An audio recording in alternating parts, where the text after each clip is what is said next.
ഒരു മനുഷ്യൻ ഈ ദുനിയാവിൽ നിന്ന് പിരിയുമ്പോൾ, വിട പറയുമ്പോൾ, അവന്റെ ജീവിതത്തിൽ ഉമ്മായുടെ ഉദരത്തിനകത്ത് 4-ാമത്തെ മാസം സന്തത സഹചാരിയായി, ശരീരത്തിന്റെ കൂട്ടുകാരനായി അല്ലാഹു സുബ്ഹാനഹു വ തആല അവന് ഔദാര്യമായി കൊടുക്കുന്ന റൂഹ് അഥവാ ആത്മാവ് എന്ന വസ്തു നമ്മളോട് ആദ്യമായി വിട പറയുന്ന മരണം എന്നതിനെ സംബന്ധിച്ചു.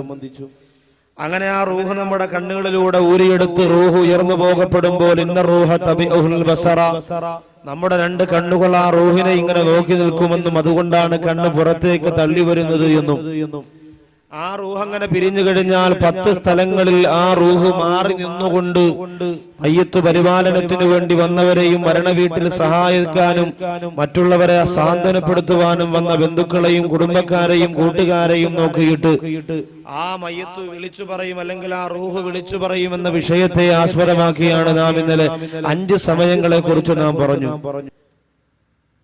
5 സമയങ്ങളിൽ ആത്മാവിന്റെ നിലവിളിയെ സംബന്ധിച്ച്, റൂഹിന്റെ നൊമ്പരങ്ങളെ സംബന്ധിച്ച് പറഞ്ഞു.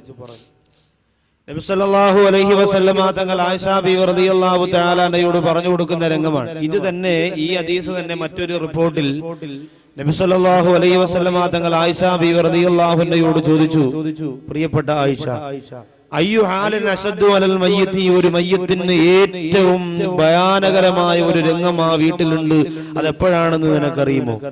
ഒരാൾ മരണപ്പെട്ടു പോയാൽ അയാളുടെ ജീവിതത്തിലെ ഏറ്റവും ഭയാനകരമായ രംഗം, അയാൾക്ക് ആ റൂഹ് വീട്ടിൽ നിന്ന് അയാളുടെ ശരീരത്തിൽ നിന്ന് പിരിഞ്ഞു പോയാൽ ആ മയ്യത്തിന് അഭിമുഖീകരിക്കേണ്ടി വരുന്ന ഏറ്റവും വലിയ സങ്കടം എപ്പോഴാണെന്ന് ചോദിച്ചപ്പോൾ ആയിഷ ബീവി റളിയല്ലാഹു തആല അൻഹ അല്ലാഹുവിന്റെ ഹബീബിനോട് പറയുന്നു, യാ റസൂലല്ലാഹ്, താൻ വെച്ച തന്റെ ഭവനത്തിന്റെ അകത്ത് തന്റെ പ്രിയപ്പെട്ട മക്കളെയും തന്റെ കുടുംബത്തെയും മറന്നുകൊണ്ട് പിരിഞ്ഞു പോകേണ്ടി വരുമ്പോൾ, ആ വീട്ടിന്റെ അകത്ത് നിന്ന് ഇനി ഒരിക്കലും മടങ്ങി വരാത്ത യാത്രക്ക് വേണ്ടി വീട്ടിന്റെ അകത്ത് നിന്ന് തിരിക്കുമ്പോൾ വീടിന്റെ യഥാർത്ഥ പടിക്കുപ്പുറത്തേക്ക് ആ സഹോദരന്റെ മയ്യത്ത് കൊണ്ടുവന്നാൽ അതാ സഹോദരന് ഏറ്റവും അധികം വിഷമമുണ്ടാകുന്ന രംഗമാണ് എന്ന് നബി സല്ലല്ലാഹു അലൈഹി വസല്ലമ തങ്ങളോട് ആയിഷ ബീവി റളിയല്ലാഹു തആല അൻഹ പറയുമ്പോൾ നമ്മുടെ ആത്മാവിന്റെ 6-ാമത്തെ നൊമ്പരം അവിടെയാണ്.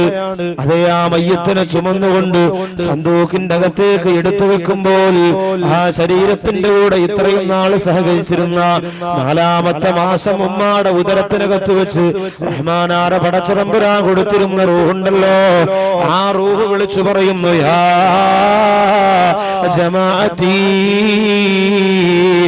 യാ ഹിബായി,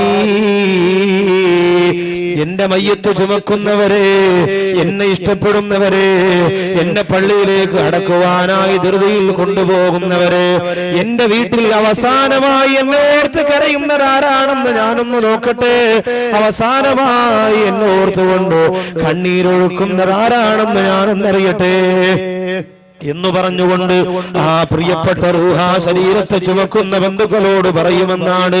എന്റെ വീട്ടിന്റെ അകത്തിരുന്ന എന്റെ ഭാര്യയാണോ, എന്റെ ജീവനക്കാർ ഇഷ്ടപ്പെട്ടിരുന്ന എന്റെ മക്കളാണോ, എന്റെ സമ്പാദ്യം കൊണ്ട് ജീവിതത്തിൽ സന്തോഷിച്ചിരുന്ന എന്റെ ഉമ്മയാണോ, എന്റെ ഉപ്പയാണോ, എന്റെ കൂട്ടുകാരാണോ, ആരാണ് അവസാനമായി ഞാൻ ഈ വീട്ടിന്റെ അകത്ത് നിന്ന് ഒരിക്കലും മടങ്ങി വരാത്ത യാത്രക്ക് വേണ്ടി തിരിക്കുമ്പോൾ അവസാനമായി കരയുന്നത് ആരാണെന്നറിയാൻ ഒന്ന് പതുക്കെ കൊണ്ടുപോകുമോ, ഞാനൊന്ന് ശ്രദ്ധിക്കട്ടെ എന്ന് 6-ാമതാ റൂഹ് വിളിച്ചു പറയുമെന്ന് നബിയുനാ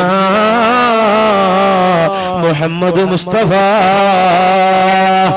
സല്ലല്ലാഹു അലൈഹി വസല്ലമ തങ്ങൾ പറയുകയാണ്, എന്റെ പ്രിയപ്പെട്ട സഹോദരങ്ങളെ, അതുകൊണ്ട് മരണ വീട്ടിൽ നിങ്ങൾ കരയണം എന്നതിന് അർത്ഥമില്ല, മറിച്ച് എന്നെ ഓർത്തുകൊണ്ട്, എന്റെ വിടവാങ്ങൽ ഓർത്തുകൊണ്ട്, ഞാൻ പിരിയുന്നതറിഞ്ഞുകൊണ്ട് ഇനി ഒരിക്കലും എന്റെ വീട്ടിലേക്ക് ഞാൻ മടങ്ങി വരൂല എന്ന് മനസ്സിലാക്കിയ എന്റെ ബന്ധുക്കളിൽ ആരാണ് അവസാനമായി എന്നെ കൊണ്ടുപോകുമ്പോൾ മനസ്സു നൊമ്പരപ്പെടുന്നത്, അവിടെ സ്നേഹത്തിന്റെ ആഴം ഞാനെന്നറിയട്ടെ എന്ന് പറഞ്ഞുകൊണ്ട് ആ റൂഹ് പ്രതീക്ഷയോടെ കാത്തിരിക്കുമെന്നാണ്.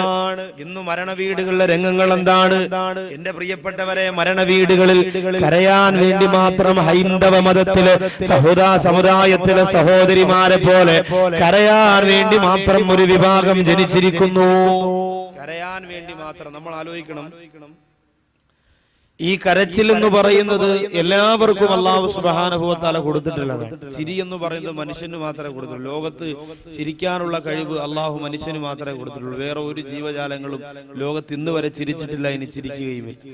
എപ്പോൾ ചിരിക്കണം, എങ്ങനെ കരയണം എന്ന വിഷയത്തിൽ ഒരു ദിവസം ചിരിയും ഒരു ദിവസം കരച്ചിലുമാണ്. പക്ഷെ അത് പോരുവഴിയിലൊക്കെ ഇപ്പോൾ ഉടനെ വാതുണ്ട്, ആ സമയത്തൊക്കെ ആ വിഷയം നമുക്ക് ചർച്ച ചെയ്യാം. അപ്പൊ ഏതായാലും കരയുന്നതിന് ഒരുപാട് പ്രതിഫലമുണ്ട്. അള്ളാഹുവിനെ ഓർത്ത് കരയുന്നതിനും ഖുർആൻ ഓതി കരയുന്നതിനും നിസ്കരിക്കുമ്പോൾ കരയുന്നതിനും ഒക്കെ അള്ളാഹുവിന്റെ മുന്നിൽ ഒരുപാട് പുണ്യമുണ്ട്. പിന്നെ ദുആ ചെയ്യുമ്പോൾ കണ്ണീരൊഴുക്കുക, കരച്ചിൽ വന്നില്ലെങ്കിൽ നിങ്ങൾ കരയുന്നത് പോലെ അഭിനയിക്കുക എന്നുവരെ നബി സല്ലല്ലാഹു അലൈഹി വസല്ലം തങ്ങൾ പറഞ്ഞു. സഹോദരിമാരൊക്കെ പഴയ കാലത്തുള്ള ഉമ്മമാരൊക്കെ യാസീൻ ഓതുമ്പോൾ കരയാറുണ്ട്. ഓതുന്നത് തെറ്റാണെങ്കിൽ ഓതി തീരുമ്പോൾ അവർ കരയാസീൻ ഇങ്ങനെ നീട്ടി വെച്ചിട്ട് പിന്നെ ദുഃഖമാണ്. പിന്നെ വൽ ഖുർആനിലൊക്കെ ഇങ്ങനെ സങ്കടത്തോട് സങ്കടമാണ്. പിന്നെ ഇങ്ങനെ പറഞ്ഞു അവസാനം വൈലി പൂക്ക് ഇങ്ങനെ പിടിച്ച് മുസല്ല വെക്കുന്നത് കാണാം. ഇത് കരച്ചിൽ അവർക്ക് ആയത്തിന്റെ അർത്ഥത്തെ കുറിച്ച് ചിന്തിച്ചുകൊണ്ടോ അതല്ലെങ്കിൽ യാസീൻ സൂറത്ത് എന്ന് പറയുന്നത് വലിയ ഗൗരവമുള്ള സംഭവമാണ് എന്നതുകൊണ്ടൊന്നുമല്ല. അവരിങ്ങനെ ഓതിക്കൊണ്ടിരിക്കുമ്പോൾ അവർക്ക് ജീവിതത്തിന്റെ പല കാര്യങ്ങളും ഓർമ്മ വരികയാണ്. ആ സങ്കടമുള്ള പല കാര്യങ്ങളും മനസ്സിൽ ചിന്തിച്ച് പഴയ കാലത്തുള്ള എന്റെ പ്രിയപ്പെട്ട സഹോദരിമാർ കരയുമായിരുന്നു. അതുപോലെ എന്റെ പ്രിയപ്പെട്ടവരെ, കണ്ണുനീരിന് അള്ളാഹുവിന്റെ ദീനിൽ വിലയുണ്ട്. നാളെ പരലോകത്ത് അള്ളാഹുവിന്റെ കോടതിയിൽ മീസാൻ എന്ന ത്രാസിൽ നമ്മുടെ കണ്ണുനീര് തൂക്കി നോക്കുമെന്ന്. അപ്പൊ സന്തൂക്കിലേക്ക് വീട്ടിൽ നിന്ന് കൊണ്ടിറങ്ങി സന്തൂക്കിലേക്ക് എടുത്തു വെക്കുമ്പോൾ അവസാനം ആരാണ് എന്നെ ഓർത്ത് കരയുന്നത്, അത് കേൾക്കാൻ വേണ്ടി സങ്കടത്തോടെ റൂഹ് പ്രതീക്ഷിക്കുമെന്ന് എന്ന് പറഞ്ഞ് കൊണ്ടുപോകുമ്പോൾ ഒരു നിലവിളി സാധാരണ നമ്മുടെ വീട്ടിലുണ്ട്. നമ്മുടെ സഹോദരിമാർക്ക് എത്ര പറഞ്ഞാലും മനസ്സിലാവൂല. മരണ വീട്ടിൽ ശ്രദ്ധിക്കണമെന്നും മരണ വീട്ടിനോട് ഒരു അതവ് കാണിക്കണമെന്നും പറഞ്ഞാൽ എന്റെ പ്രിയപ്പെട്ടവർ മനസ്സിലാവൂല. പഴയ കാലത്തൊക്കെ നമ്മുടെ ഒരു പരിസരത്ത് ഒരു മരണം നടന്നാൽ പിന്നെ 4-5 വീടുകളിൽ അന്ന് പാട്ട് പോലും ഇടൂല 2-3 ദിവസത്തേക്ക്. കാരണം അവരുടെ കൂടെ ആ അനുശോചനത്തിൽ അവർ പങ്കുചേരുകയാണ്. ഇന്നെല്ലാവർക്കും പത്രത്തിലൊരു അനുശോചനം പറഞ്ഞാൽ മതി.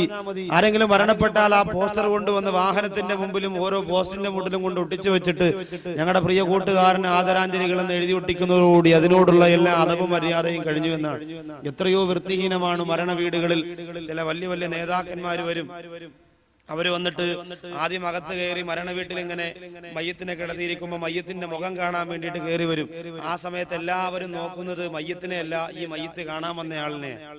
അങ്ങനെ ഉണ്ടല്ലോ, ഈ മരണ വീട്ടിൽ നിൽക്കുന്നവര് മയ്യത്തിനെ മുമ്പ് ഇങ്ങനെ കിടത്തിയിരിക്കും. അതിന്റെ ചുറ്റാകെ നിൽക്കുന്ന ജനങ്ങളെല്ലാവരും നോക്കുന്നത് മയ്യത്തിനെ ആയിരിക്കൂല. കിടക്കുന്ന മയ്യത്തിനെ എപ്പോഴും നോക്കിക്കൊണ്ടെങ്കിൽ അങ്ങനെ ഒരേ കണക്ക് കിടക്കാണ്. ചിരിക്കൂല, കരയൂല, തലചൊറിയൂല, കൈ വെക്കൂല, കാല് വെക്കൂല, അങ്ങനെ തന്നെ കിടക്കാണല്ലോ. പൊക്കിയതും അതുപോലെ ചാടിയതും ഓടിയതൊക്കെ അവസാനിച്ചു, അതോടി അസ്തമിച്ച് കിടക്കാണ്.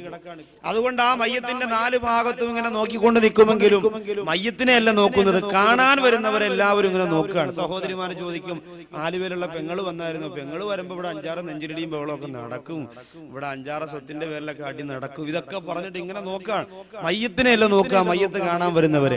അപ്പൊ ചില മിടുക്കന്മാർ ഈ മയ്യത്തിനെ കാണാൻ വരുമ്പോൾ ആൾക്കാരൊക്കെ എന്നെ ശ്രദ്ധിക്കുകയാണല്ലോ എന്ന് പറഞ്ഞുകൊണ്ട് വളരെ സ്ലോ മോഷനിലൊക്കെയാണ് കയറി വരിക. വന്നിട്ട് മയ്യത്തിന്റെ അടുത്ത് വന്ന് നിൽക്കുകയും ഭാവപ്രകടനങ്ങളൊക്കെ നടത്തുകയും ഒക്കെ ചെയ്ത് കഴിഞ്ഞിട്ട് വീടിന്റെ ഫ്രണ്ടിൽ, ആ മരണ വീടിന്റെ ഫ്രണ്ടിൽ ഒരു ചാലകസേര എടുത്തിട്ട് ഒരു കാല് മറ്റേ കാലിന്റെ മുകളിൽ കയറ്റിവെച്ച് ഒരു സിഗരറ്റും കൊളുത്തി കയ്യിലേക്ക് വെച്ചിട്ട് എപ്പോഴായിരുന്നു മരണം, എന്തായിരുന്നു എന്നൊക്കെ ചോദിച്ചിങ്ങനെ വീടിന്റെ മുമ്പിലിരുന്നു കൊണ്ട് എന്റെ പ്രിയപ്പെട്ടവരെയും മരണ വീട്ടിന്റെ ഏറ്റവും വലിയ മിടുക്കനാകാൻ ശ്രമം നടത്തുമ്പോൾ ഞാനും നിങ്ങളും അറിയാത്ത ഒരു കാര്യമുണ്ട്.